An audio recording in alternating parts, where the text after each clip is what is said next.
वो दिन मुझे आज भी अच्छे से याद है। शाम का वक्त था। हम और दीदी पढ़ाई कर रहे थे। मैं क्लास चौथी में था और दीदी क्लास छठी में। हमारा घर गांव में था और उस वक्त गांव में बिजली नहीं होती थी। हम लोग ललटेन जलाकर पढ़ते थे। मम्मी बाहर चूल्हे पर रोटी बना रही थी, क्योंकि गांव में किचन हमेशा घर से अलग होती है। हम दोनों मम्मी के पास ही बैठे थे। पढ़ते पढ़ते मुझे हल्की हल्की नींद आने लगी।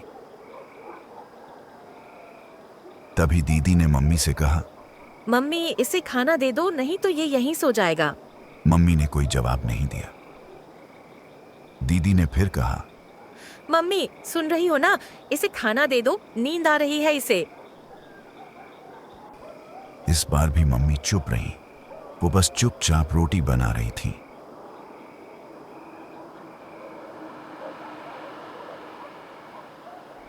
आंखें तंदूर की आग पर टिकी हुई थीं। उनकी पलकें तक नहीं झपक रही थीं। अब नींद और बढ़ने लगी तो मैंने करवट ली और दीदी से बोला, मम्मी से बोलो ना मुझे खाना दे दें।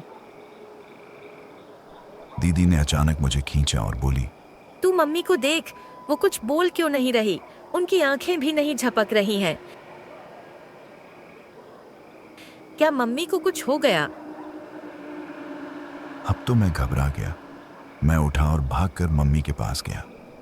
उनको हिलाते हुए बोला, मम्मी खाना दे दो, मुझे नींद आ रही है। अचानक मम्मी ने मुझे जोर से धक्का दे दिया। मैं वहीं जमीन पर गिर गया। दीदी भी डर गई। हम दोनों कुछ देर चुपचाप मम्मी को देखते रहे। मम्मी बस एकटक तंदूर को ही घूर रही थी, बिल्कुल बिना पलक झपकाए।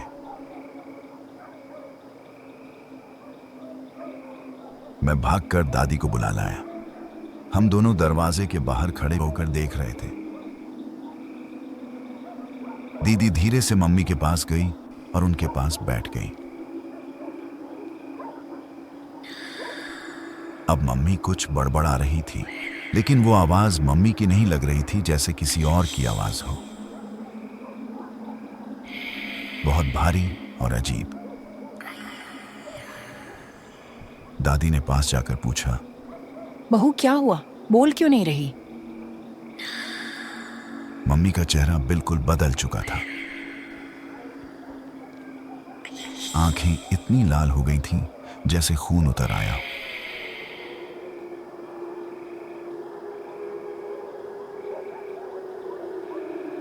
दीदी भी डर के मारे मेरे पास आकर खड़ी हो गई और हम दोनों बस एक दूसरे का हाथ पकड़े खामोश खड़े रहे।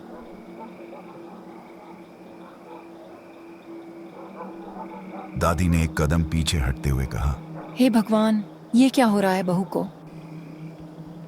दीदी धीरे से मेरे कान में बोली, ये मम्मी नहीं है, ये कोई और है। मेरे शरीर में सिहरन दौड़ गई। मम्मी की आंखें अब और भी लाल हो चुकी थीं, जैसे अंदर से जल रही हों। वो अब जमीन की ओर देख रही थीं, पर उनकी आंखें बिल्कुल स्थिर थीं। तभी मम्मी की जुबान से एक भारी खड़खड़ाती आवाज आई, बिरजू को बुलाओ।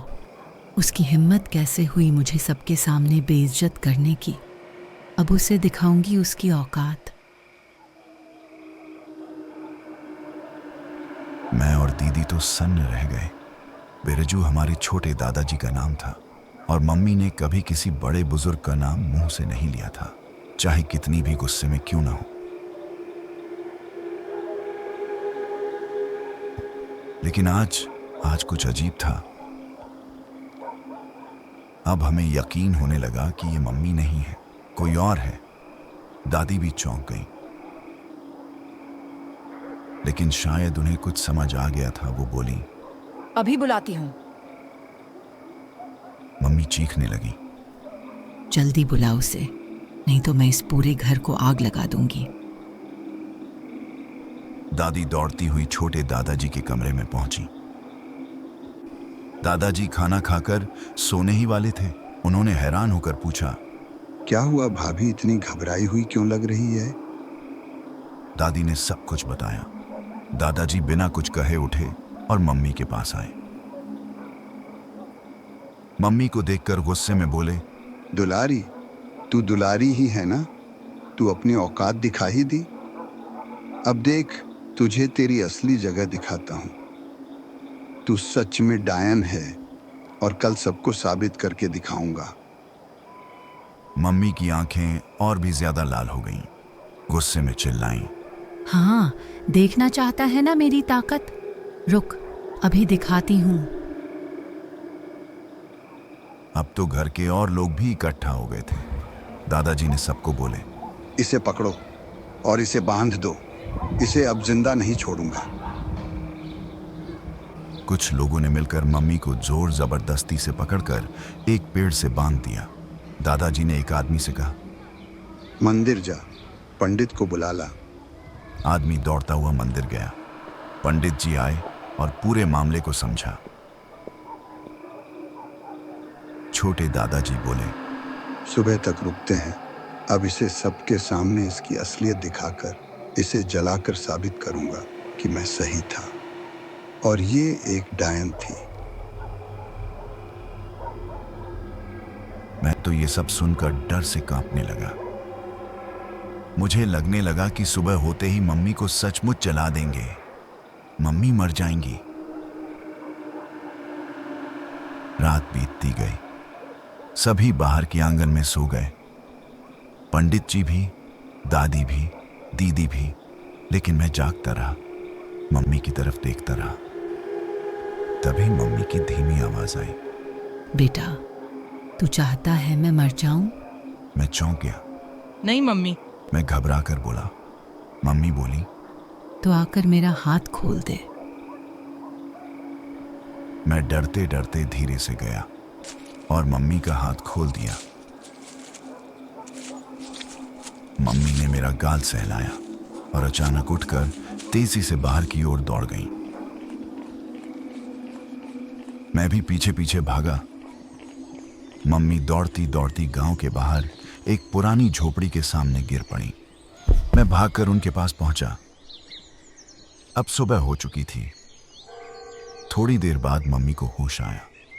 उन्होंने चारों तरफ देखा, फिर मेरी तरफ देखा और पूछा, मैं यहाँ कैसे आई? मैं कुछ कह नहीं पाया। मम्मी ने मेरा हाथ पकड़ा और बोली, चलो घर चलते हैं। हम दोनों जब वापस पहुंचे, सब अभी सो रहे थे। घर में पंडित जी और बाकियों को देखकर मम्मी ने पूछा, क्या हुआ था रात को? मैंने चुप रहना ही बेहतर समझा। मम्मी बोली, गुड़िया उठे तो पूछूंगी उससे। चल सबको उठा दे, मैं चाय बना रही हूँ। मैंने धीरे धीरे सबको उठाया और कहा, मम्मी ठीक हो गई हैं। सबने चौंक कर मम्मी को देखा।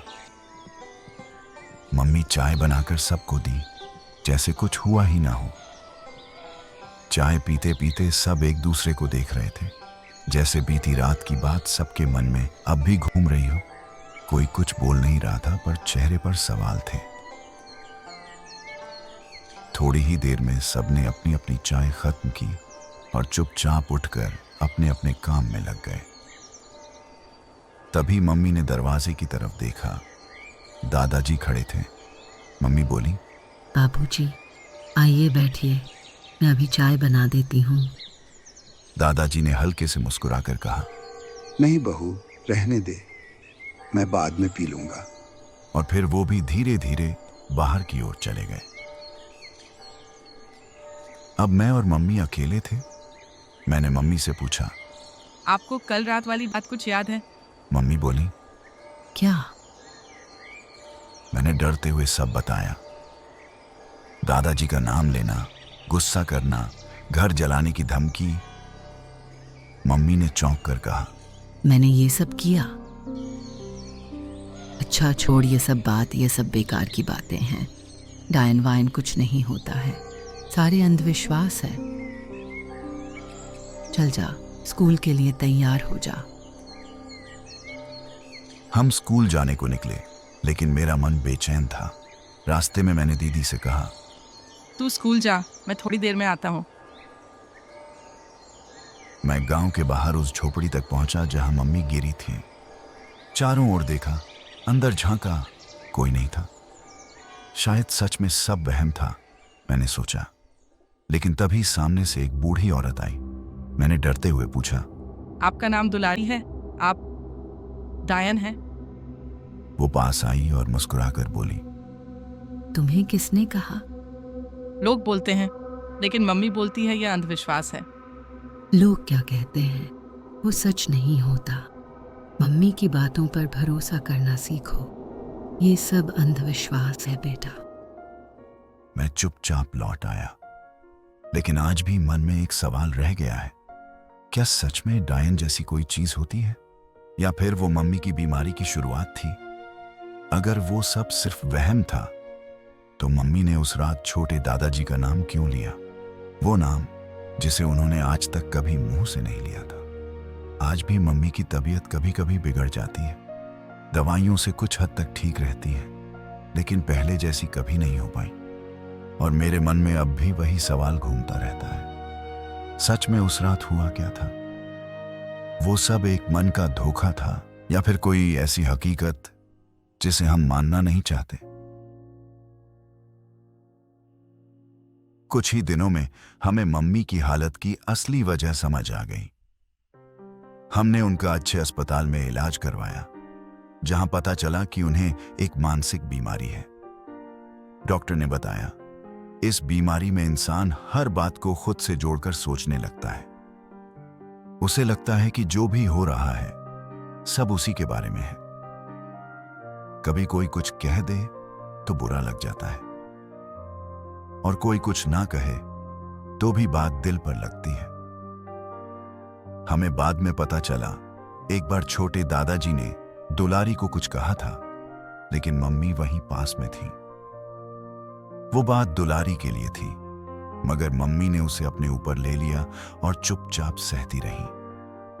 और मम्मी का दादाजी का नाम लेना भी इसी का एक हिस्सा था।